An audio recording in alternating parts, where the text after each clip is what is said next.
mean, this idea that somehow people actually said that if you don't have classroom instruction on sexual matters in grades K through 3, that somehow businesses don't want to be in Florida. I think people need to get out of their bubble and actually talk to parents in this state, because they do not want this in kindergarten or first grade or second grade. We want our kids to be kids.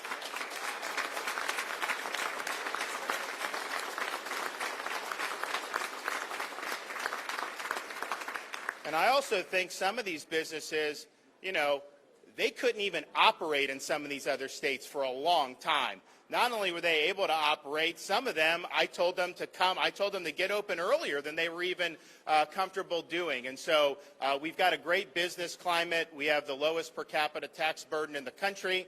And, you know, we have a very diverse workforce with a lot of different skills because of our initiatives to really help people with concrete skills. So we're going to continue to be a great place to be. And, you know, I think some people that live in a bubble can think something, but that's just not the reality.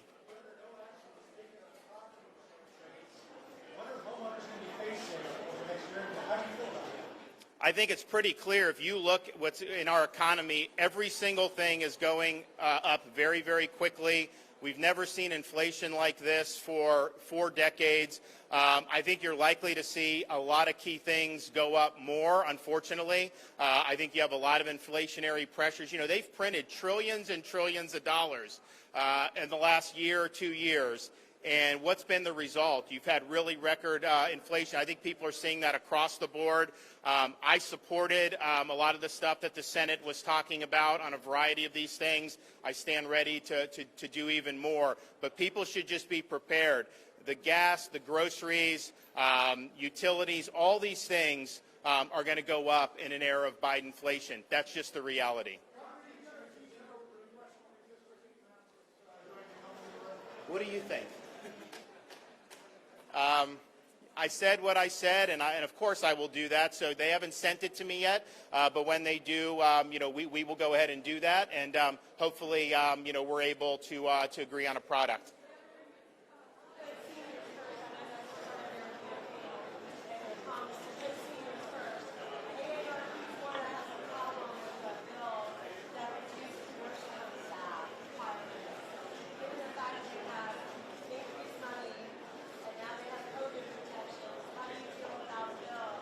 The COVID protections for nursing homes?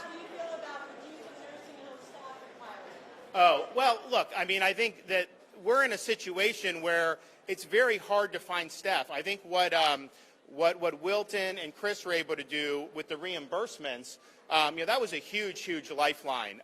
Because if you look, and then also with what they did with ADP with some of that, I mean, you have people that are making $10 an hour. It's hard to get people to do that. So being able to increase those rates, I think is going to really help with staffing across the board, because the fact of the matter is you can get more at Walmart than you can doing a lot of these really important jobs that we need. So I think they put their money where their mouth is, and I think a lot of the nursing homes are going to be very, very happy that they got such a positive budget situation.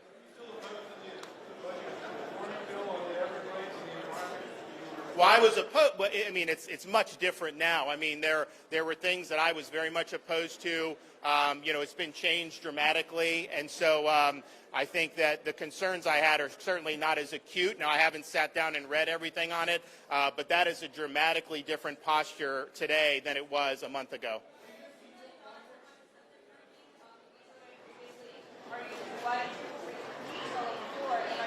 I'd have to look at the line item. I'm not precisely sure on it, so I'll look at it when they. You know, we're already going over the budget. When they send it, we'll take a look at it. Gary.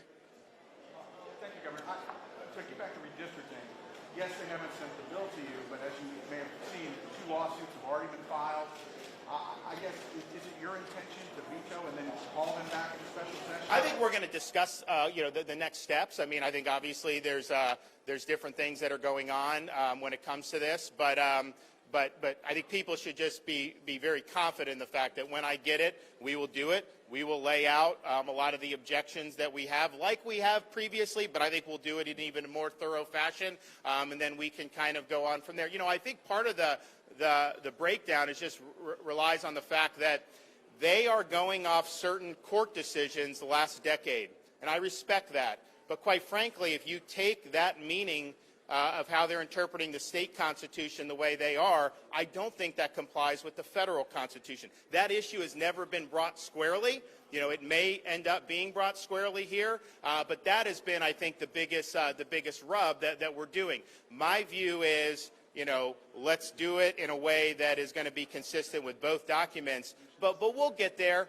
We'll make it work, and we'll figure it out. But in the meantime, that remains. But I think that we shouldn't lose sight of a lot of the great things that were done. I can't think, I mean, in terms of a wide variety of areas that you guys were able to touch. And so thank you for doing that. I know you worked very hard, and you deserve a lot of credit. All right, thanks, everyone. If you enjoyed this video, hit like and subscribe to our channel so you'll be sure to see similar videos from Blaze TV with the added bonus of signaling YouTube that your voice and opinion still matters.